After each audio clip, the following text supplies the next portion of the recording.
சென்னையில் இருந்து ஆந்திரா சென்ற விரைவு ரயிலை நடுவழியில் நிறுத்தி பயணிகளிடம் நகை பணத்தை கொள்ளையடித்துச் சென்ற கும்பலை போலீசார் தேடி வருகின்றனர். ஆந்திர மாநிலம் பல்நாடு மாவட்டத்தில் நள்ளிரவில் இந்த துணிகர கொள்ளை சம்பவங்கள் நடந்துள்ளது. சென்னையிலிருந்து செகந்திராபாத் செல்லும் விரைவு ரயில் பிடுகுருல்லா மண்டலம் தும்மல் செருவு ரயில் நிலையம் அருகே சென்றபோது அந்த ரயிலில் கொள்ளையர்கள் தாவி ஏறினர். ரயிலின் S6 மற்றும் S7 ஆகிய முன்பதிவு பெட்டிக்குள் நுழைந்த அவர்கள் அபாய சங்கிலியை பிடித்து இழுத்து ரயிலை நிறுத்தினர்.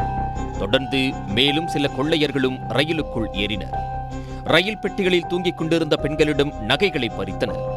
அவர்களின் அலறல் சத்தம் கேட்டு மற்ற பயணிகளும் அலறியடித்துக் கொண்டு எழுந்தனர். அதற்குள் கொள்ளையர்கள் மின்னல் வேகத்தில் ரயிலிலிருந்து குதித்து தப்பிவிட்டனர்.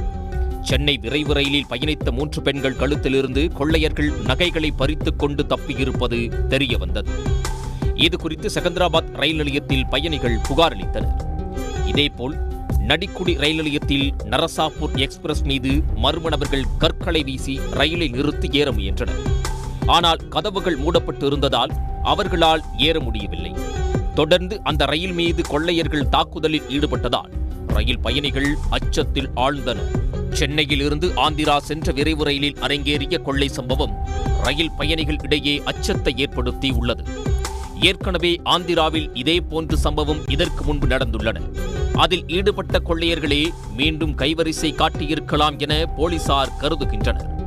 இந்த சம்பவத்தை அடுத்து ஆந்திரா தெலுங்கானா வழியே செல்லும் அனைத்து ரயில்களிலும் கூடுதல் போலீஸ் பாதுகாப்பு போடப்பட்டுள்ளது. சன் நியூஸ் வாட்ஸ்அப் சேனலை ஃபாலோ செய்யுங்கள். QR கோடை ஸ்கேன் செய்து சன் நியூஸோடு இணைந்திருங்கள்.